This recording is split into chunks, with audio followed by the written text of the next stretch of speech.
اسلام آباد اور راولپنڈی میں بارش کے بعد ندی نالے بھی بھر گئے، 4 افراد سیلابی ریلوں کی نظر۔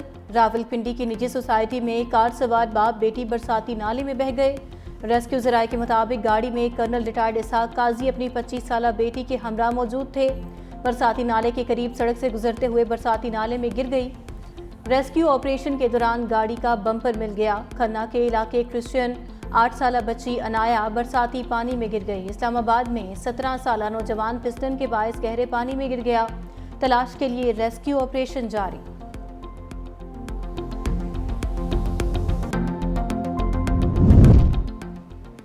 سیلابی ریلے اور لینڈ سلائیڈنگ کے پی اور گلگت بلتستان میں 24 گھنٹوں کے دوران 14 افراد جاں بحق۔ گلگت کے علاقے چلاس میں کلاؤڈ برسٹ سے سیلاب نے تباہی مچا دی۔ سیلاب اور لینڈ سلائیڈنگ سے سیاحوں سے بھری 15 گاڑیاں بہہ گئیں۔ 3 سیاح جاں بحق اور 30 سے زائد لاپتہ، متعدد زخمی۔ جاں بحق ہونے والوں میں لودھراں کے نجی میڈیکل کالج کے مالک سعد اسلام کی اہلیہ اور بھائی بھی شامل، بیٹا لاپتہ۔ بدقسمت خاندان کے باعث افراد تفریح کے لیے گئے تھے۔ بابو سر ٹاپ پر لاپتہ افراد کی تلاش کے لیے ریسکیو آپریشن جاری۔ بابو سر ٹاپ اور چلاس میں سیلابی حادثہ دل دہلا دینے والا المیہ ہے۔ پیپلز پارٹی پارلیمنٹیرینز کی مرکزی ترجمان شازیہ مری کا انسانی جانوں کے ضیاع پر اظہار افسوس۔ کہا، وفاقی اور صوبائی حکومتیں فوری ریسکیو اور ریلیف سرگرمیوں میں ترجیح دیں۔ الرٹس کو فعال بنایا جائے۔ موسمیاتی تبدیلیوں کے تناظر میں مؤثر پالیسی سازی اور عمل درآمد ناگزیر ہے۔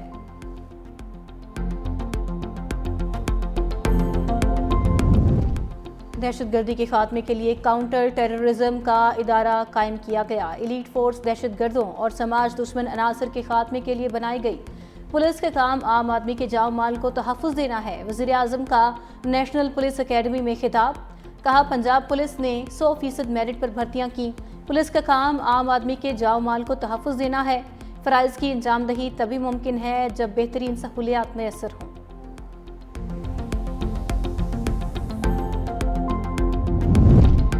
رائل سعودی نیول فورسز کے سربراہ وائس ایڈمرل عبد الرحمن الغریبی کی سربراہ پاک بحریہ ایڈمرل نوید اشرف سے ملاقات۔ پاک بحریہ کے چاقو چوبند دستے نے گارڈ آف آنر پیش کیا۔ نیول چیف نے ریجنل میریٹائم سیکیورٹی پیٹرولز کے ذریعے خطے میں امن اور سلامتی کے لیے پاک بحریہ کے اقدامات پر روشنی ڈالی۔ سربراہ سعودی بحریہ نے خطے میں بحری سیکیورٹی اور استحکام سے متعلق پاک بحریہ کی کاوشوں کو سراہا۔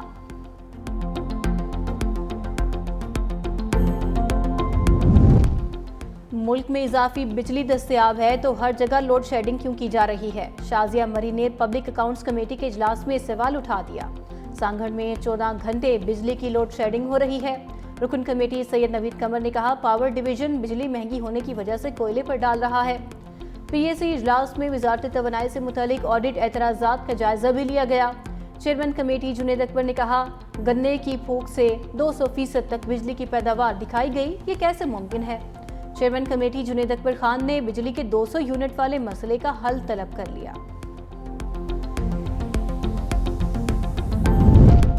سندھ میں ترقیاتی کام تیزی سے جاری ہے۔ وزیر اعلیٰ سندھ مراد علی شاہ کا تقریب سے خطاب۔ کہتے ہیں، ورلڈ بینک کے تعاون سے مختلف منصوبوں پر کام ہو رہا ہے۔ اسمبلی سیشن ہے، قوانین میں درکار ترامیم اسی ہفتے کریں گے۔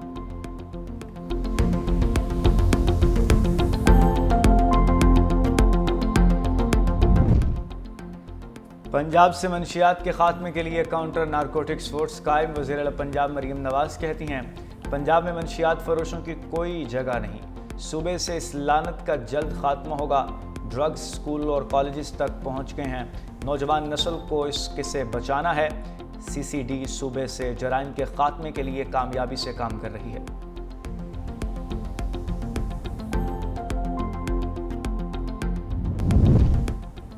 وزیر اعلیٰ سندھ سید مراد علی شاہ کا چیئرمین پی این ڈی کے 4 توسیع کے کام کی رفتار تیز کرنے کا حکم۔ وزیر اعلیٰ کی زیر صدارت کے 4 منصوبے سے متعلق اجلاس میں منصوبے کی رفتار، تکنیکی پہلوؤں اور توسیع پر غور۔ حکام نے وزیر اعلیٰ سندھ کو بریفنگ دی کہ K4 کی توسیع ورلڈ بینک کے تعاون سے شروع کی گئی۔ K4 اور BRT مشترکہ راہداری کا کام ایوارڈ ہو چکا۔ وزیر اعلیٰ سندھ کی آبی ذخیرہ 1 اور 2 پر بھی کام کو تیز کرنے کی ہدایت۔ کہا، K4 توسیع کا منصوبہ اہم ہے۔ منصوبے کے تمام لوڈز کا کام معیاری ہونا چاہیے۔ خواتین کی معاشی خود مختاری کے لیے بے نظیر بھٹو شہید کا ویژن آج حقیقت بن چکا۔ وزیر منصوبہ بندی سندھ ناصر حسین شاہ کا کراچی میں تقریب سے خطاب۔ کہا سندھ حکومت رورل سپورٹ آرگنائزیشن کے تحت خواتین کو 15 لاکھ روپے تک کے آسان قرضے دے گی۔ یہ منفرد منصوبہ چیئرمین پیپلز پارٹی بلاول بھٹو کی خصوصی ہدایت پر جاری کیا گیا۔ خواتین کے لیے ایسا فلاحی پروگرام ملک میں کہیں اور نہیں۔ غربت مٹاؤ پروگرام صرف پیپلز پارٹی ہی لاتی ہے۔ خیبر پختونخوا سینٹ الیکشن کے بعد بھی حکومتی اتحاد ایوان بالا میں 2/3 اکثریت سے 3 ووٹوں کی دوری پر۔ حکمران اتحاد کے سینٹ میں 61 ارکان ہو گئے۔ 2/3 اکثریت کے لیے 64 ووٹ درکار۔ پیپلز پارٹی 26 سینیٹرز کے ساتھ سینٹ میں سب سے بڑی جماعت، 22 سینیٹرز کے ساتھ پی ٹی آئی دوسری بڑی پارٹی بن گئی اور مسلم لیگ نون 20 نشستوں کے ساتھ سینٹ میں تیسری بڑی جماعت بن گئی۔ حکمران اتحاد کو 6 آزاد ارکان، 4 بلوچستان عوامی پارٹی ایم کیو ایم کے 3 سینیٹرز، پاکستان مسلم لیگ کاف اور نیشنل پارٹی کے 1 سینیٹرز کی بھی حمایت حاصل۔ 2/3 اکثریت کے لیے اپوزیشن بینچز پر بیٹھے جے یو آئی کے 7 سینیٹر پر حکومتی اتحاد کی نظریں۔ سینٹ میں اپوزیشن کی تعداد 34 ہو گئی، پی ٹی آئی کے ارکان کی تعداد 22 ہو گئی، اے این پی کے 3 ہو گئی۔ ایم ڈبلیو ایم اور سنی اتحاد کونسل کے 1 رکن بھی اپوزیشن کی طاقت رکھتے ہیں۔ ڈاکٹر ثانیہ نشتر کے استعفے سے خالی نشست پر ابھی انتخابات باقی۔ خیبر پختونخوا اور پنجاب سے نومنتخب سینیٹرز 24 جولائی کو حلف اٹھائیں گے۔ فیلڈ مارشل سید عاصم منیر سے ملک کے کاروباری شخصیات کی ملاقات۔ کاروباری شخصیات کی ملک کی معیشت سے متعلق فیلڈ مارشل کو بریفنگ۔ سابق نگران وفاقی وزیر گوہر اعجاز کی سربراہی میں وفد نے فیلڈ مارشل سے ملاقات کی۔ ایف پی سی سی آئی اور مختلف چیمبرز کے صدر اور چیئرمین ابتما کامران ارشد بھی موجود تھے۔ سابق نگران وفاقی وزیر گوہر اعجاز نے بتایا کہ ملکی معیشت میں استحکام دکھائی دے رہا ہے۔ کاروباری برادری حکومت کی معاشی پالیسیوں کو سپورٹ کر رہی ہے۔ معاشی اصلاحات کے لیے کاروباری آسانیاں پیدا کی جائیں، شرح سود کو مزید کم ہونا چاہیے۔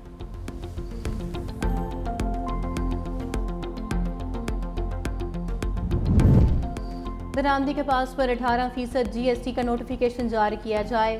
پاکستان بزنس فورم کا ایف بی آر سے مطالبہ۔ فائنانس بل 2025 میں درآمدی کے پاس پر جی ایس ٹی لگانے کا اعلان ہوا تھا۔ ایف بی آر کی جانب سے تاحال ایس آر او جاری نہیں ہو سکا۔ بجٹ کی منظوری کو 3 ہفتے ہو چکے، معاملے کو طول دیا جا رہا ہے۔ بعض سر گروپ ایس آر او کے اجرا میں رکاوٹ ڈال رہے ہیں۔ معاملے کی سنجیدگی کو مد نظر رکھتے ہوئے فوری ایس آر او جاری کیا جائے۔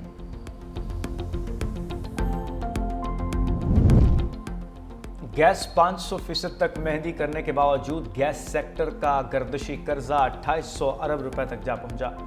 حکومت کی بجلی کی طرح گیس کا گردشی قرضہ ختم کرنے کے لیے بھی صارفین پر اضافی بوجھ ڈالنے کی تیاریاں۔ مختلف تجاویز سامنے آ گئیں۔ بینکوں سے قرض لے کر صارفین پر 3 سے 10 روپے خصوصی پیٹرولیم لیوی عائد کرنی جائے گی۔ حکام کے مطابق تمام صارفین سے اوسطاً گیس قیمت یعنی 1890 روپے فی M M B T U وصول کی جائے تو گردشی قرضہ دوبارہ پیدا نہیں ہوگا۔ کے الیکٹرک نے کئی سال بعد سندھ حکومت کے واجبات کی ادائیگی شروع کر دی۔ 2 قسطوں کے ذریعے 1.25 ارب روپے سے زائد رقم جمع کرا دی۔